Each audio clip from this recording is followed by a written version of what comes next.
Mengenai netralitas aparatur negara, kita akan bahas bersama dengan pengamat militer, Koni Rahakundini Bakri. Selamat malam, Bu Koni. Malam. Ya, Bu Koni, sekarang sedang ramai diperbincangkan mengenai Mayor Teddy. Pandangan Anda, apa yang terjadi di sana? Pandangan saya itu ada beberapa aspek ya. Ini ada keterkaitan juga bukan saja antara TNI Polri dengan aturan kedudukan strategis mereka, sehingga dalam setiap kontestasi politik 5 tahunan pasti mereka itu semakin strategik posisinya karena menjadi garda terdepan. Tapi juga melibatkan ada aspek lain yaitu Bawaslu dan juga aspek lain adalah Presiden. Terkait tentang Mayor Teddy, buat saya begini, saya tidak sependapat misalnya kenapa beliau itu harus memakai baju sesuai baju tim ses. Itu mungkin kesalahan pertama. Tetapi argumentasinya adalah apakah dia harus memakai baju ajudan Kemhan, Menhan maksudnya. Karena kan di Kemhan ini ada baju sipil juga untuk para dan juga baju untuk aparatur militer. Misalnya saja saya pertanyakan apakah tidak menggunakan saja baju safari yang agak coklat itu kan. Hmm. Tetapi ternyata sepengetahuan saya di Kemhan itu hanya digunakan oleh kolonel ke atas. Baik, kalau begitu kenapa kita nggak pakai baju seragam lainnya di Kemhan, which is hitam putih. Nah, katanya ada kekhawatiran kalau pakainya hitam putih maka akan kelihatan itu seperti tim ses dari paslon lainnya, kan begitu. Nah, ini sebenarnya membawa pertanyaan buat saya yang paling penting, kenapa presiden mengizinkan siapapun calon presiden yang maju dan calon wakil presiden maju masih boleh memegang jabatan. Betul. Disinilah dari pertama presiden harus awas, ini bakal terjadi. Tetapi ini sudah terjadi. Makanya menurut saya ini ada peran Bawaslu. Menurut saya Bawaslu itu harusnya juga mengeluarkan aturan Oke. ketat, baik ajudan atau siapapun, apalagi dia anggota TNI, anggota Polri, dia harus menggunakan yang paling netral. Dan menurut saya yang paling netral itu adalah batik, sehingga tidak menggambarkan warna-warna apapun dari paslon-paslon yang sedang maju. Karena TNI Polri ini kan bagaimanapun dia Iya. dipastikan harus tidak boleh melakukan intervensi apapun dan dalam bentuk apapun langsung atau Oke, tidak Bu langsung. Koni, saya ingin Anda mencermati apa yang disampaikan oleh Kapuspen TNI yang Ya. disebutkan Mayor Teddy kan melekat dan ikut dalam kegiatan Pak Prabowo. Dan hal yang dilakukan itu adalah upaya menjalankan tugas sebagai seorang ajudan. Bagaimana Anda melihatnya? Makanya kalau saya bilang tugas ada dua kalau saya melihatnya. Betul yang disampaikan oleh Kapuspen TNI bahwa melakukan tugas sebagai ajudan Pak Prabowo. Tetapi apakah di titik itu Pak Prabowo sedang menjadi menhan atau sedang menjadi paslon?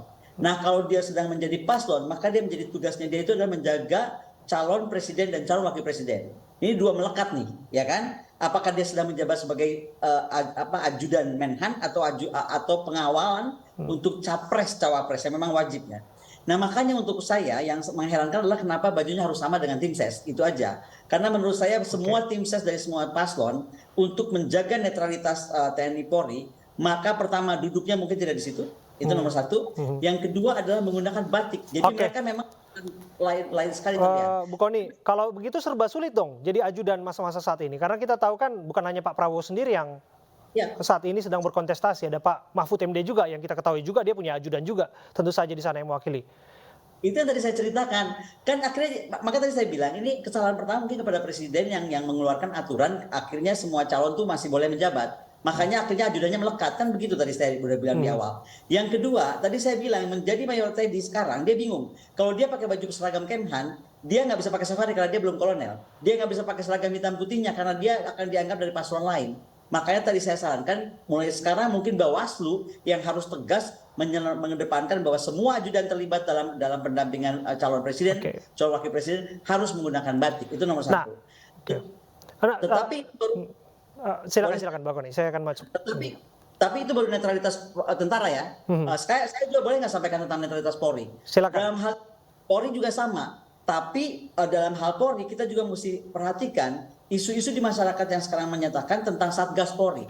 Satgas Polri itu juga membuat sebuah hubungan langsung tidak langsung tentang tidak netralitasnya Polri. Nah, ini yang sedang ramai dibicarakan di akademisi di mana-mana. Saya kebetulan baru dari rapat itu ya. Jadi menurut saya bukan saja terkait Mayor Dedi, tetapi terkait juga bagaimana Polri melakukan Satgas Polri yang untuk atau dicurigai akan gitu kan, atau disinyalir akan melakukan sesuatu yang akan menguntungkan calon-calon tertentu. Oke, Bu Koni, jika demikian bagaimana kemudian membatasi peran-peran ajudan? Karena kan kalau mereka dalam status melekat sebagai ajudan menteri, yang mana menteri yang bersangkutan sedang dalam kontestasi politik dan aturannya pun membuat mereka tidak harus cuti atau tidak harus menanggalkan jabatan itu sebagai nonaktif dan sebagainya ya. Karena di sisi lain kan dia harus terus menemani dan memastikan bahwa atasannya juga dalam keadaan aman, mau itu dalam bertemu dengan masyarakat ataupun dalam jabatan kementerian. Itu betul, karena sekali lagi ya, anggota TNI Polri itu diatur di pasal 280 ayat 3.2 Undang-Undang Pemilu 7 2017. Apa katanya?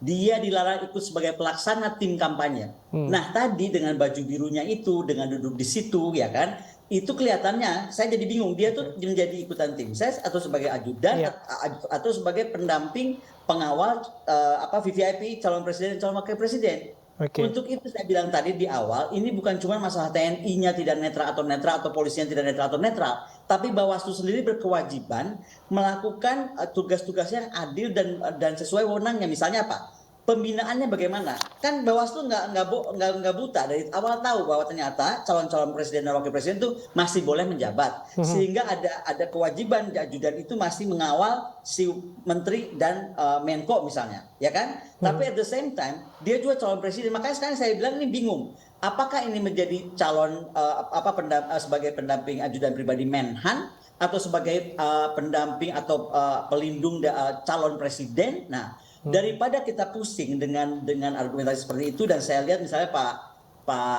TB Hasanuddin dari Komisi 1 minta Panglima TNI mengclearkan ini.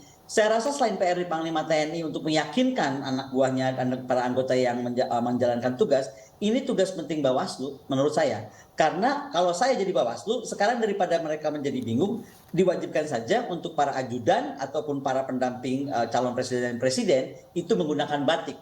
Udah selesai, jadi nggak akan kelihatan warnanya apa, tidak akan jadi argumentasi. Oke, mereka bisa tetap melaksanakan tugas pokok dan fungsinya untuk memastikan bahwa pejabat-pejabat tinggi negara itu juga aman, tentu saja ya. Terima kasih ya Bu Kony atas pandangan Anda dalam Ainis Prime.